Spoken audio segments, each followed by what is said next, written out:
It's 2 in the morning. A black Pontiac station wagon is moving through the Mojave Desert at 80 miles an hour, headlights cutting the darkness like two small suns. No other cars on the road. No radio playing. Just the engine and the wind and 400 miles of nothing between here and a small town called Porterville, California. Behind the wheel is a man who stands 6 feet 4 inches tall and weighs 220 pounds. A man whose face has been on more movie screens than any actor alive.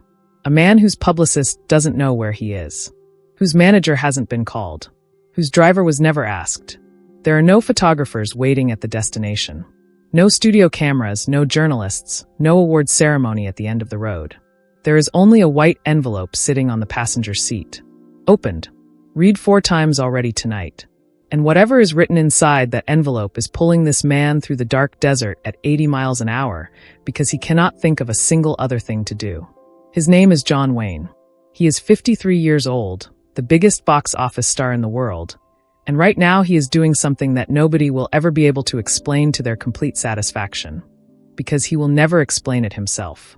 Not to his friends, not to his co-stars, not to his children. This is that story.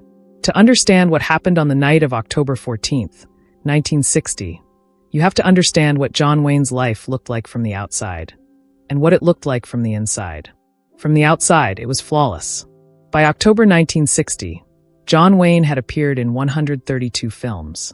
He had produced and directed The Alamo, a 3-hour, $12 million gamble that he had personally staked 20% of his own fortune to bring to screens.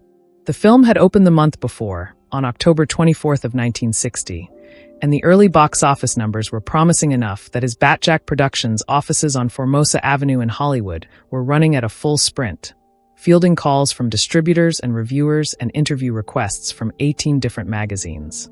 He was the #1 box office star in America, had been in some form since 1950. A decade of dominance in an industry that chews through leading men like kindling. From the outside, a man untouchable. From the inside, something else entirely.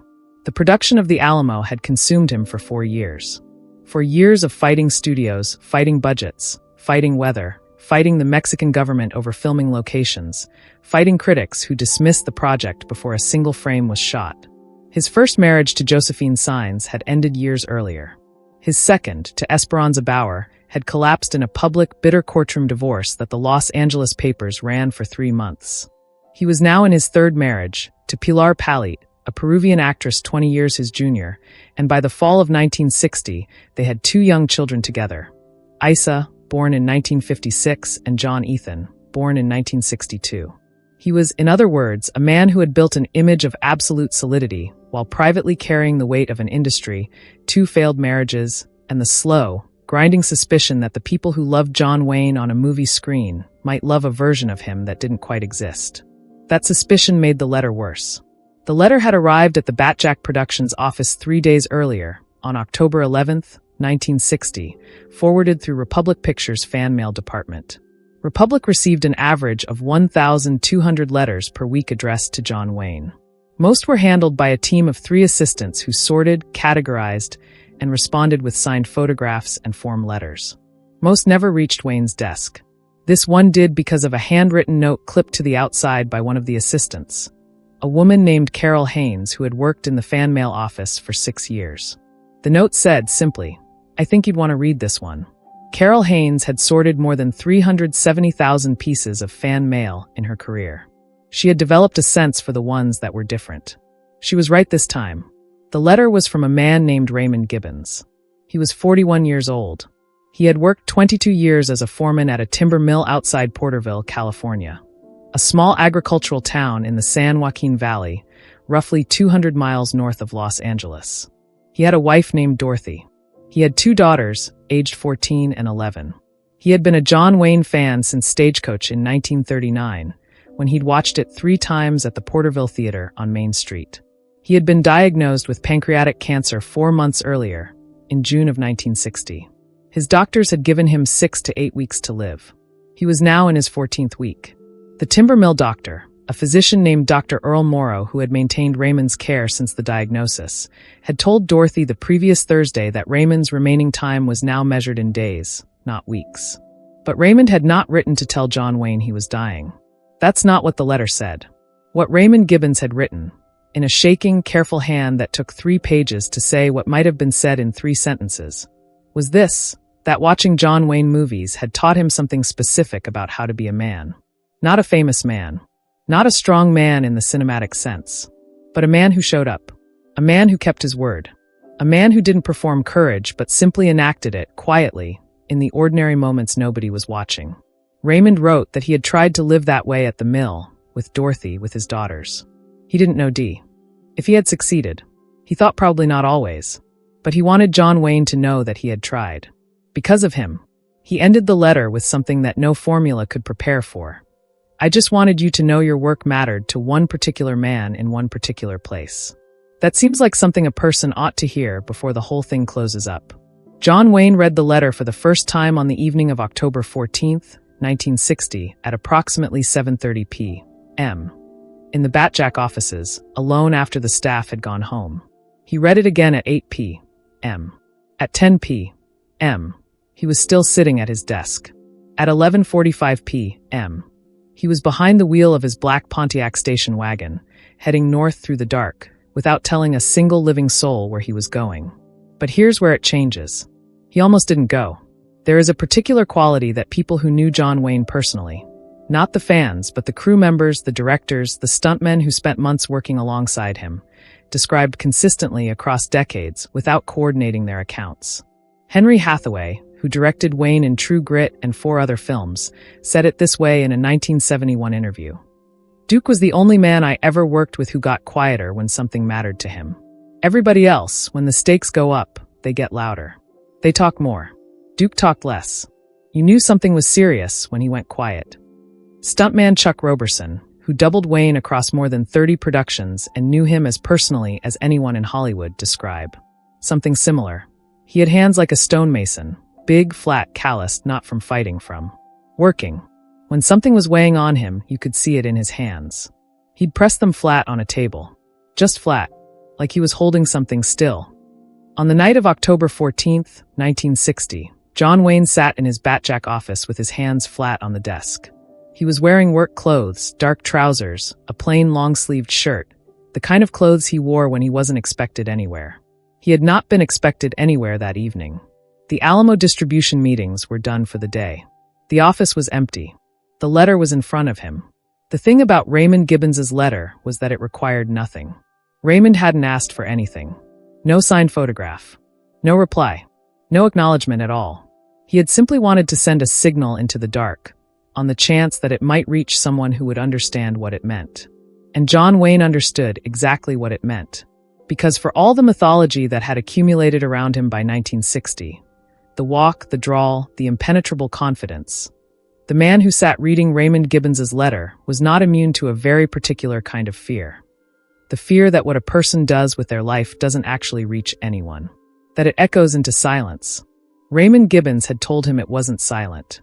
The question that sat with Wayne for 4 hours, pressing his hands flat on the desk, was whether that kind of news like that, was the kind of thing a man could receive through the postal service and simply file away. He looked at the address in the letter's header. Porterville. The San Joaquin Valley. He knew the road. And that's when he got up, put the letter in his shirt pocket, picked up his keys, and walked out of the Batjack offices into the Los Angeles night without writing a note for anyone. The drive from Los Angeles to Porterville runs roughly 210 miles on Highway 99, cutting north through the Central Valley. In 1960, before the interstate system had fully connected California's interior, that route was a long, unlit corridor through farmland and orchards and small towns that went dark early. Wayne drove it in just under 3 hours.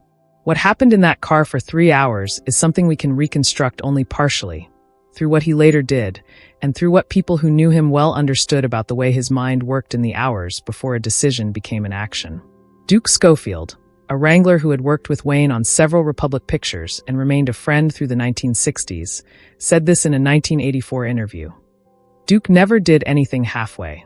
If he decided a thing needed doing, the only question was how to do it right. He didn't second-guess once the decision was made. The second-guessing happened before. The second-guessing, in this case, had been substantial. For 4 hours in the Batjack office, Wayne had sat with the letter and argued himself into corners. He was, objectively, the most recognizable face in America. Arriving unannounced at a dying man's home, in a small town, at 2 a.m, the chaos that could result was not theoretical. Raymond Gibbons's last days would be invaded by exactly the kind of spectacle that the man's letter had specifically not asked for. Dorothy Gibbons would open the door to a stranger. Neighbors would see the car. Someone might call the local paper. This was the first problem. The second was harder to articulate. Wayne understood, at some level he didn't have clean language for, that showing up could be misread as a performance. A famous man descending to validate an ordinary man's life. There was something in that framing that felt wrong. Felt like it made the gesture about John Wayne rather than about Raymond Gibbons. He almost stayed home. What changed his mind? And this is the part that Wayne never discussed publicly, but that can be understood from his behavior in other moments of his life, was a different way of reading the situation. Raymond Gibbons hadn't sent a message to John Wayne the movie star. He had sent a message to a person. A specific person whose specific work had meant something. The person who received that message wasn't the publicist or the studio or the legend. It was the man sitting alone in the office at 11 p.m. That man could decide what to do. What happened next, nobody expected, including Wayne himself. When he arrived in Porterville at approximately 2:15 in the morning on October 15th, he did not go directly to the Gibbons home on Sycamore Street, the address listed in the letter. He stopped first at an all-night diner called the Valley Inn, on Highway 65 at the edge of town. He ordered coffee. He sat at the counter for 45 minutes in his plain dark clothes, looking like any large man driving through the valley in the middle of the night. The counterman, a man named Virgil Ott who had worked the overnight shift at the Valley Inn since 1957, later told his family that he had waited on John Wayne that night and hadn't recognized him until the following morning when he saw the actor's face on a cinema poster. He just sat there drinking coffee. Ott's son reported his father saying, "Didn't talk. Paid exact change. Left a fair tip. That's all I knew of him." Those 45 minutes at the counter were Wayne's way of asking himself, one final time, whether this was right. At 3 a.m, he paid his check, walked back to the Pontiac, and drove 2 miles to Sycamore Street. He sat outside the house for 7 minutes. Then he got out of the car and knocked on the door. The light in the Gibbons house had been on for hours. Dorothy Gibbons was 40 years old, a small, composed woman who had been maintaining a quiet vigil at her husband's bedside for 11 days without sleeping more than 4 consecutive hours at a stretch. She was not sleeping when the knock came at the door. She was sitting at the kitchen table with a cup of tea that had gone cold, going over in her mind the list of things that still needed to be arranged. The knock was 3 beats. Measured. Not urgent. Dorothy stood, pulled her robe tighter, and walked to the door with the careful deliberateness of a woman who had learned, in the past several months, not to catastrophize small sounds. She did not expect anything in particular on the other side of the door. A neighbor, maybe. Someone from the church, perhaps, who had heard something. She opened the door. In the first second, she registered the size of the man, very tall, very wide in the shoulders, standing back from the threshold rather than pressed against it, which she noticed because it gave her space. His hands were at his sides. He was wearing a plain dark shirt. His face was not what she placed first. What she placed first was the expression, which was the expression of someone who understood that he was interrupting something private and was prepared to be sent away. In the second, she placed the face. She said nothing for a moment. Then, Mr. Wayne. Not a question. A simple identification. Like touching a wall to make sure it was real. He said, "Mrs. Gibbons. I'm sorry for the hour. I read your husband's letter." That was all. He didn't explain the drive. He didn't explain why he hadn't called ahead, or written back, or sent a representative. He simply stood there in the Porterville dark, explaining by his presence what no words would have improved. Dorothy Gibbons later described the moment to her daughter Patricia, who was 14 at the time and asleep in her room when Wayne arrived. Patricia Gibbons, who became Patricia Crane after her marriage in 1967 and who was still living in Porterville as of the early 2000s, shared her mother's account in a 1998 conversation with a California newspaper reporter writing a retrospective on Wayne's charitable work. Dorothy had told her, "He looked like a man who had done something he wasn't sure was appropriate and was ready to hear that it wasn't." Dorothy stepped aside and said, "Raymond's awake. He doesn't sleep much anymore." The house was small, a 3-bedroom frame house on a corner lot, the kind built in the Central Valley after the war. The front room smelled of cut flowers, which the church women brought twice a week, and something antiseptic beneath that. Dorothy led Wayne down a short hallway to the bedroom at the end. What happened in that room was not witnessed. Dorothy closed the door and went back to the kitchen and sat at the table with her cold tea. Her daughters were asleep. The house was quiet. She later told Patricia that she could hear, very faintly, the sound of her husband's voice. She could not make out words. She could hear the rhythm, Raymond's voice, still with its particular deliberateness, and Wayne's voice lower, slower. The same rhythm of a conversation between two people who had decided to be honest with each other. Raymond Gibbons had been a John Wayne fan since Stagecoach in 1939. He had seen 47 of Wayne's 132 films by his own count. He knew the characters. He knew the patterns. He had written his letter to the man, not the pattern. He was not wrong about which one showed up.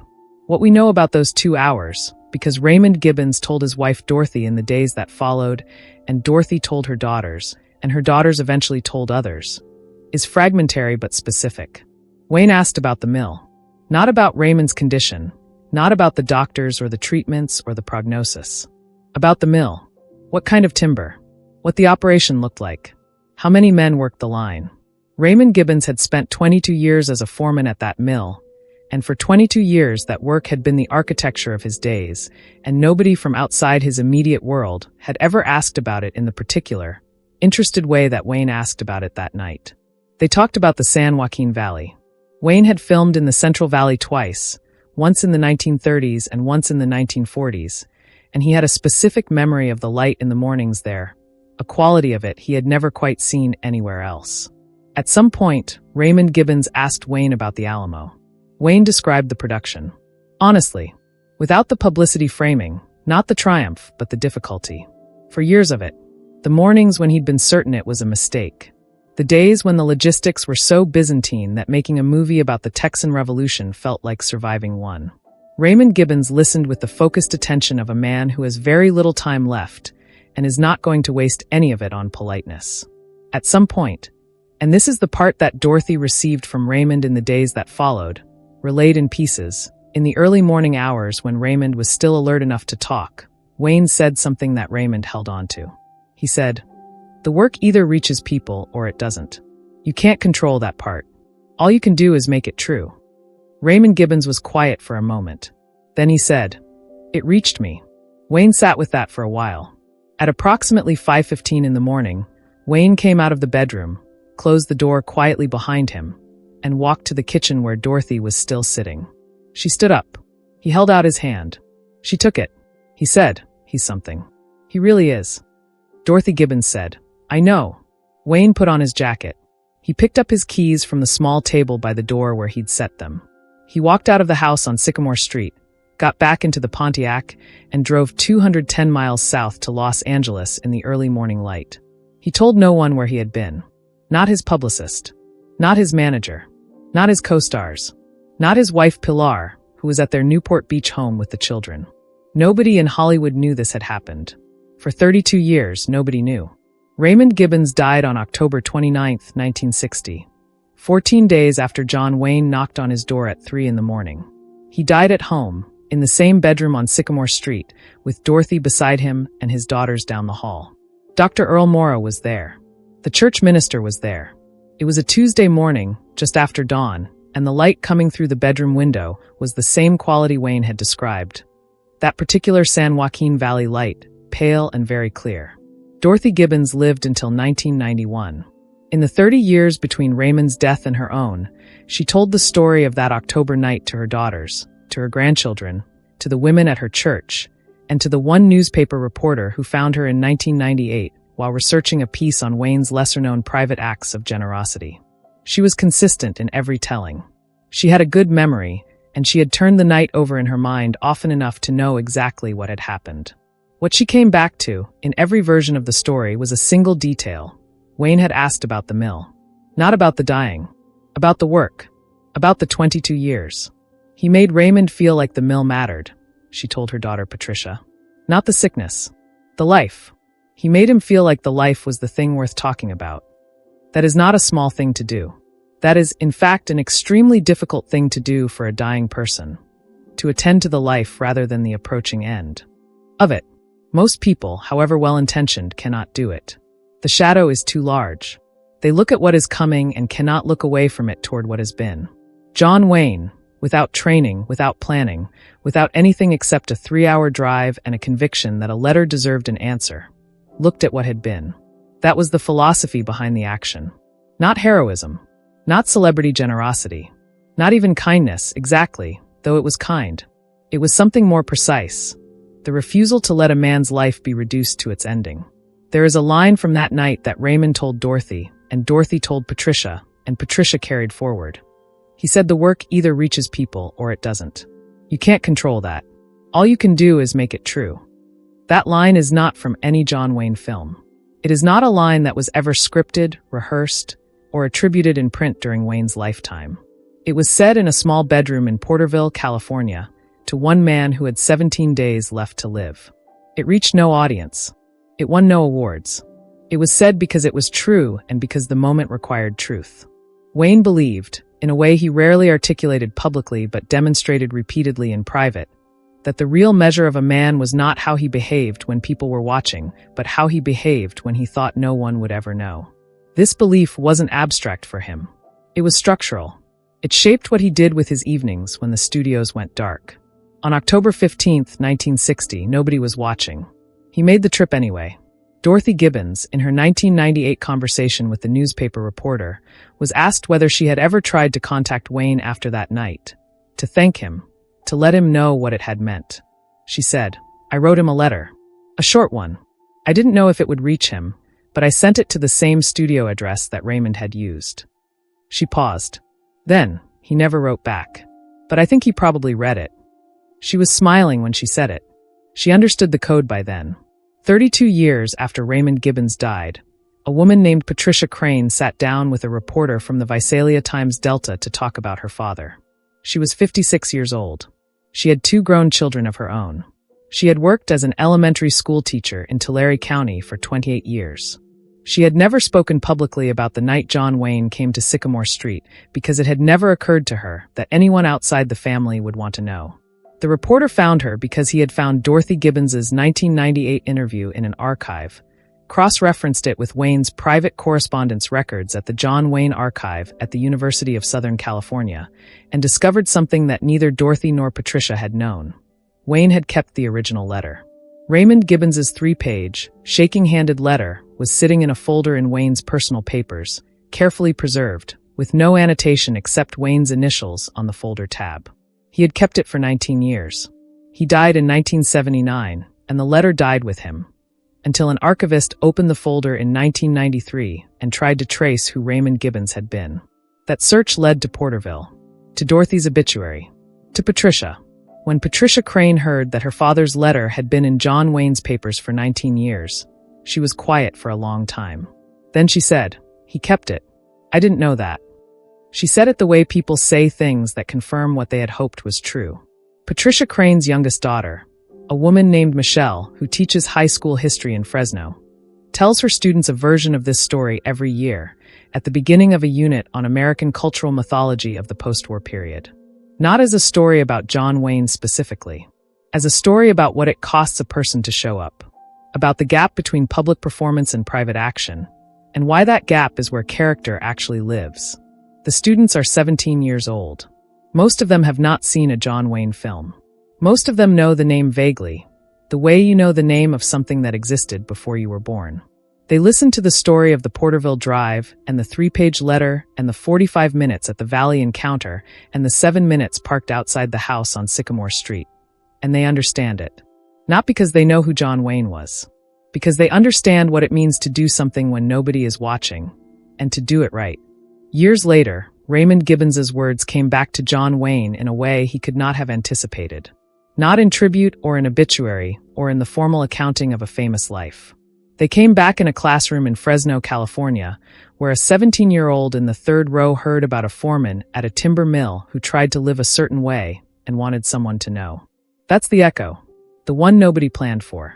He drove through the dark. He asked about the mill. He came home at dawn and said nothing. One letter. One night, one drive that history almost never found. And somewhere in the papers of a dead man who never explained himself, a 3-page letter in a shaking hand that Raymond Gibbons somehow knew would be kept. But there was one other envelope in that folder. A different letter, different handwriting, different year. One that Wayne had not only kept, he had marked it. What he marked in the margin, and why he never responded to it, that's a story for another time.